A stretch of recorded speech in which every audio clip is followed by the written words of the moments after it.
Romantic comedies are the most popular and highly adored K-dramas, despite the fact that many South Korean TV series excite, frighten, and even leave viewers in tears. A romantic storyline combined with a comedic narrative, or vice versa, is the perfect way to cheer someone up. We adore the romantic comedy genre, whether it be written in English, French, Japanese, Filipino, or another language.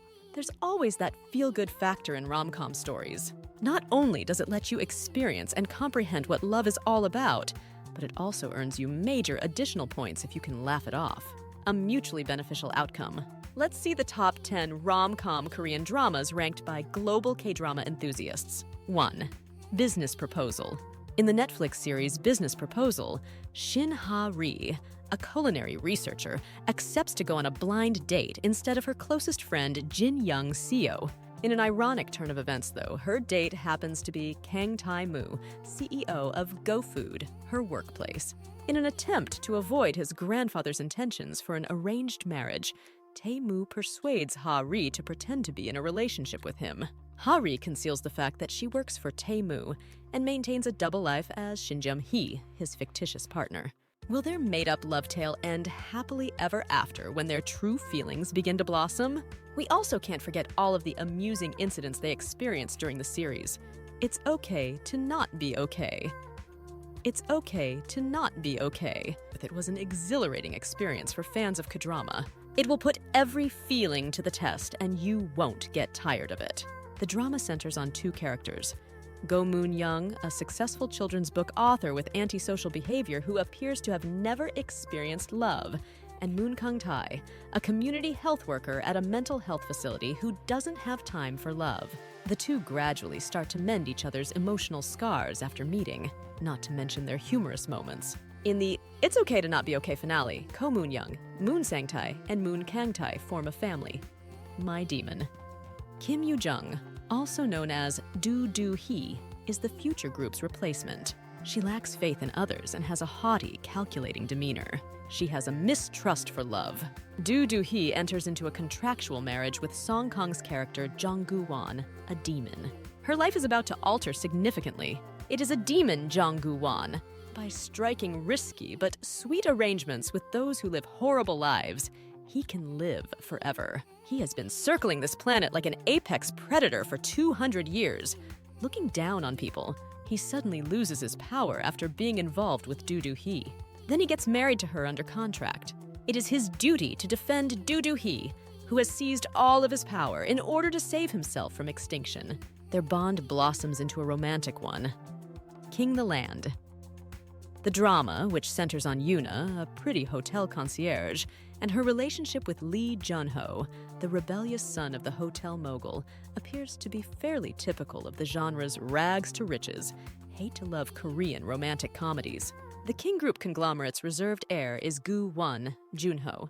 Gu-won hates artificial smiles because they cause him anguish because he was raised in an environment where people feigned emotions. His first meeting with Yoon, the brilliant and upbeat Cheon Sarang, the top employee of King Hotel, is undoubtedly going to stick in his memory. The two quickly discover, nevertheless, that the other has depths locked inside. Can they still find happiness in spite of their radically dissimilar upbringings? However, King the Land has perfect low-stakes vibes, complete with charming characters, a beautiful K-pop soundtrack, gentle lighting, and a contagious connection between Yoona and Junho as they work through their tense relationship towards a happy ending. Mr. Queen. At the Blue House, Jang Bong-hwan is a talented chef who exudes confidence and is essentially a men's man. Bong-hwan stumbles and falls into a swimming pool while fleeing a police altercation. He finally awakens in a woman's body. And not just any woman. He switched places with Kim So-young, the Joseon dynasty's prospective bride of King Chil-jong. What happens next is the tale of Bong-hwan gradually accepting her new identity as Lady Kim So-young and putting her affections for the king to rest. She gives the food coming out of the royal kitchen a contemporary touch while also assisting the king in fending against evil activities occurring at court. Watching the show is a lot of fun, and a lot of other people seem to agree. It rose to become TVN's 5th highest rated program ever. See you in my 19th life. The realm of reincarnations is examined in this fantasy romantic comedy. Ban-ji-eum, Shin Hae-sun, possesses a unique ability that allows her to recall every detail of her previous lifetimes, including the people she met, the abilities she acquired, and even her name. The one thing she was unable to recall was her first life. But out of all the lives she has had, her 18th incarnation stood out as the one in which she met Moon Seo-ha, An Bo-hyun, the love of her life. She was fortunate to be reincarnated in the same timeline as Seo-ha during her 19th incarnation, seizing the opportunity to be a part of his existence. Ji-eum makes a variety of comedic attempts in an attempt to inform Seo-ha of their relationship and story. Crash landing on you. Yoon Se-ri, a successful entrepreneur, is swept all the way to the north when she gets caught in a tornado while paragliding to test her new line of extreme sportswear. That is Korea. After giving it some thought, she lands directly in front of North Korean Army Captain Ri Jong-hayuk, who agrees to keep her identity a secret until they figure out a safe way to send her over the demilitarized zone between the two Koreas. Along with many other accolades, Chloe's remarkable storyline and the strong chemistry between the leads have made it the highest-rated TVN drama to date. Fans of Riri are thrilled to hear that Sun Ye-jin and Hyun have such a good relationship and are actually dating in real life.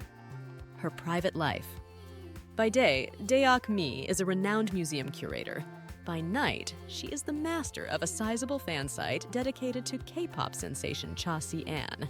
She wants to keep it a secret as much as possible, but destiny has a way of playing tricks. After her previous employer is sentenced to prison for theft, Daeok-mi is forced to work under the distant Ryan Gold, a former well-known painter. Before Ryan discovers the other side of Daeok-mi and finally tries to get her out of her fangirl problem, the two get off to a rough start. There are several reasons why the show is entertaining to watch, such as its relatability and the incredible chemistry between Min Young and Jae Wook. Hometown Cha-Cha-Cha. Yoo Hae-jin, a gifted dentist, grows tired of her boss's dishonest practices at their clinic. She temporarily departs from Seoul to rest in the beach town of Gangjin. Unfortunate events have brought Hae-jin into contact with Hong Du-sik, the former village handyman. In an effort to restore her reputation, Hae-jin opens her own dentistry office after quickly realizing that there is a market for her in Gangjin. After being initially cold towards the community, she gradually begins to warm up to it as endearing tales emerge, and a romance between a city girl and a boy from a tiny village takes root. For the majority of its release, this romantic comedy dominated the Netflix charts and attracted the most audience. My Roommate is a Gumiho. For the past 99 years, Sinwoo Yeo, a Gumiho, a nine-tailed fox, has been pursuing his dream of becoming a human. He works as a part-time university professor and meets Lee Dam there, who unintentionally swallows his enchanted fox bead, which sets in motion the events that lead to his realizing his dream. In order to survive in this new world they have found themselves in, the two first figure out how to live together. Will Woo Yeo succeed and eventually turn into a person? And will Lee Dam be able to live her finest college life and assist him? Which one is your favorite rom-com Kdrama? Tell us in the comments section. Thanks for watching!